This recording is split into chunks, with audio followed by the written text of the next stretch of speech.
السلام علیکم defence lovers friends, Pakistan air force نے اپنی نئی ایئر وارفیئر ٹریننگ فیسلٹی کا قیام فروری 2016 میں عمل میں لایا۔ اس سینٹر کو air power centre of excellence یعنی ایس کا نام دیا گیا۔ یہ اس ریجن میں اپنی نوعیت کا پہلا اور دنیا کا تیسرا ایئر پاور سینٹر ہے۔ اس سینٹر کے رول، افادیت اور اہمیت پر بات کریں گے۔ So let's start.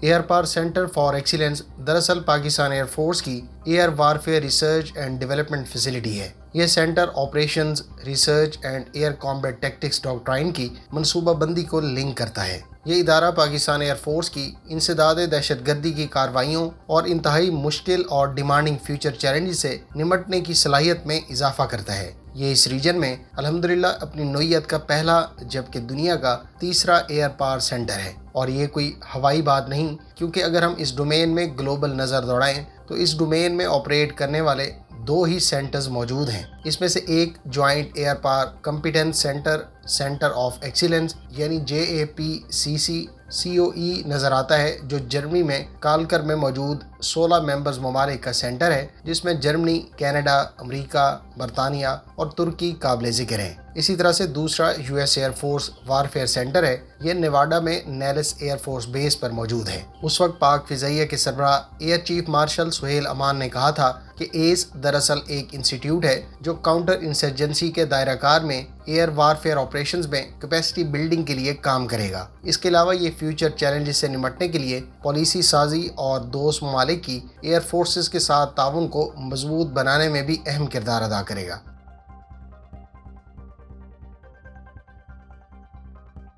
جیسا کہ ہم دہشت گردی کے خلاف جنگ سیریز میں آپ کے ساتھ شیئر کر چکے ہیں کہ 2009 سے پہلے ایئر فورس کا استعمال صرف پاک آرمی کی محدود ریکویسٹ پر ہی کیا جاتا تھا اور اس کا دہشت گردی کے خلاف جنگ میں کردار ذیلی حد تک محدود تھا۔ لیکن 2014 میں ضرب عضب میں پاکستان ایئر فورس پاکستان کی کاؤنٹر انسرجنسی یعنی انسداد دہشت گردی کی کارروائیوں میں اہم حصہ بن گئی، خاص طور پر فضا سے جاسوسی یا سچویشنل اویئرنیس اور پریسیشن سٹرائکس کی مدد سے زیر زمین پناہ گاہوں کو نشانہ بنانے کے حوالے سے۔ 2009 سے 2014 کے دوران پاک فضائیہ نے بڑی برق رفتاری سے کاؤنٹر انسرجنسی سے متعلق ویلیویبل اکوپمنٹ جیسا کہ پریسیشن سٹرائک صلاحیت رکھنے والے اپ گریڈڈ F-16 طیارے، ISR یعنی انٹیلیجنس، سرویلنس اور ریکانیسنس ایسٹس جیسا کہ فلر سے اکپڈ C-130 اور DB-110 ریکانیسنس پارٹس کے ساتھ SAP 2000 اور Karakoram eagle airborne early warning and control aircraft وغیرہ۔ ان ایسٹس کی ایکوزیشن اور انڈکشن کے ساتھ ساتھ ان کا دیگر اتحادی فورسز مثلا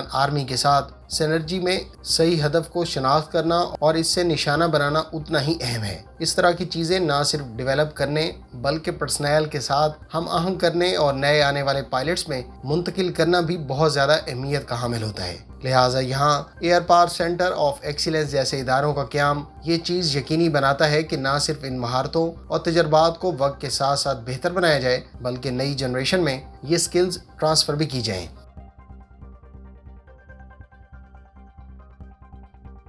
اگرچہ ایس کچھ لوگوں کے لیے غیر اہم معلوم ہو سکتا ہے، لیکن اس کا اصل میں کافی پیچیدہ مینڈیٹ ہے۔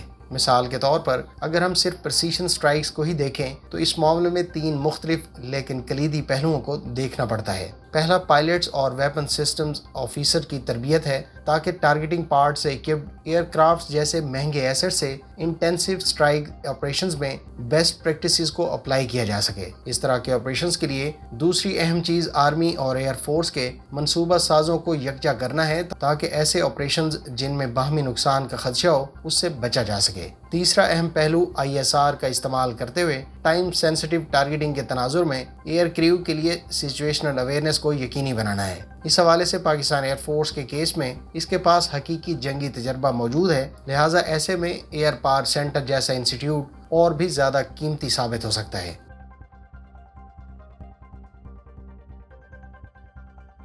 حقیقی آپریشنل تجربات کی روشنی میں ایئر پاور سینٹر جیسا ادارہ ایک تھنک ٹینک کا کام بھی دے سکتا ہے، جس میں نئے کانسیپٹس اور سسٹمز کو جانچا جا سکتا ہے۔ مثال کے طور پر پہلے بیان کیے گئے مشنز میں turboprop powered platforms کو کاؤنٹر انسرجنسی جیسے آپریشنز میں استعمال کرنے کا آئیڈیا وغیرہ، جس میں سپر ٹوکینو، آرک اینجل یا ہورکس جیسے طیاروں کی مثال قابل ذکر ہے۔ لہٰذا ایئر پاور سینٹر جیسے انسٹیٹیوٹ اس طرح کے پلیٹ فارمز کو ٹیسٹ کر کے ان کی حمایت یا مخالفت میں ریکمنڈیشنز دے سکتے ہیں۔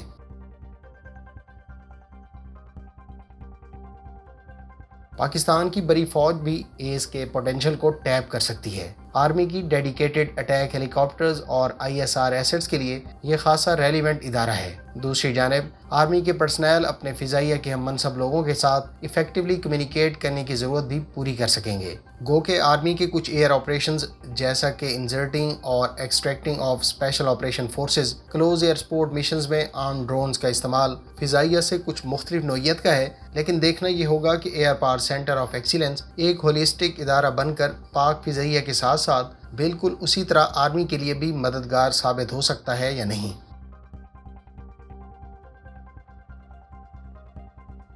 آپریشنل نقطہ نظر سے دیکھیں تو بنیادی طور پر ایئر پاور سینٹر پاک فضائیہ کی سینٹرل ایئر کمانڈ کے تحت ایک ونگ کا درجہ رکھتا ہے۔ 4 فائٹر اسکواڈرن کے ساتھ پاک فضائیہ کا کامبیٹ کمانڈر اسکول اس کی کمانڈ میں آتا ہے۔ Air power centre of excellence Pakistan کے ایئر واریئرز میں لوئسٹ رینک آفیسر سے لے کر ایئر مارشل لیول تک کی سطح تک فکری سوچ اور کلچر کو فروغ دینے کے لیے تیار کیا گیا ہے۔ جیسا کہ ہم جانتے ہیں کہ پاک فضائیہ اپنے دیگر ساتھیوں جیسا کہ پاک آرمی کے ساتھ جوائنٹ آپریشن کرتی آ رہی ہے، جیسا کہ عزم نو اور آپریشن ضرب عزم وغیرہ۔ لہٰذا مستقبل میں PFAs نہ صرف اس ڈومین میں فائدہ مند ہوگا بلکہ دوست ممالک کی ایئر فورسز کے ساتھ مشترکہ ایکسرسائز اور ان سے حاصل ہونے والے تجربات سے استفادہ بھی اس سینٹر کی بدولت ممکن ہو رہا ہے۔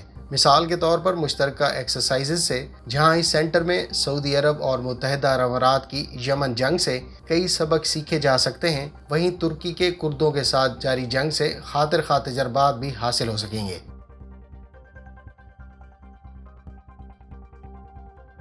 اب تک کے اگر لیڈنگ ممالک کی بات کریں تو پاک فضائیہ ایئر پاور سینٹر میں 2017 سے لے کر 2022 تک سعودی عرب، ترکی، چین، امریکہ اور قطر جیسے ممالک کی ایئر فورسز کے ساتھ یہاں ایکسرسائز میں حصہ لے چکی ہے، جبکہ دیگر کئی ممالک یہاں آبزرور کی حیثیت سے آ چکے ہیں۔ یوں دوست ممالک کے تجربات سے سیکھنے اور سکھانے کے لیے ایئر پاور سینٹر ایک یونیک انسٹیٹیوٹ بن گیا ہے۔ اس سال فروری کے اینڈ پر امریکی فضائیہ کی پاکستان ایئر فورس کے ساتھ مشترکہ ایکسرسائز اسی سینٹر پر ہی منعقد ہوئی تھی۔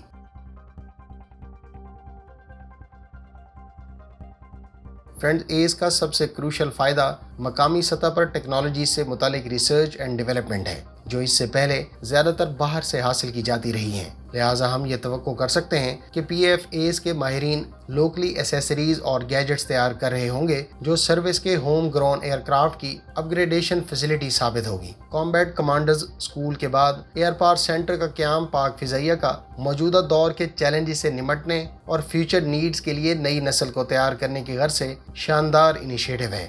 آپ کی پاک فضائیہ کے air power centre of excellence سے متعلق اس ویڈیو پر کیا تاثرات ہیں، کمنٹ کر کے ضرور بتائیں۔ امید ہے اس ویڈیو سے آپ کی انفارمیشن میں اضافہ ہوگا۔ اگر آپ پاک فوج کی دہشت گردی کے خلاف جنگ سیریز دیکھنا چاہتے ہیں تو پلے لسٹ کا لنک ڈسکرپشن میں موجود ہے۔ اللہ تعالیٰ آپ کے لیے آسانیاں فرمائے اور آسانیاں بانٹنے کی توفیق عطا فرمائے۔ اپنی دعاؤں میں یاد رکھیے گا۔ اللہ حافظ۔ پاکستان زندہ باد۔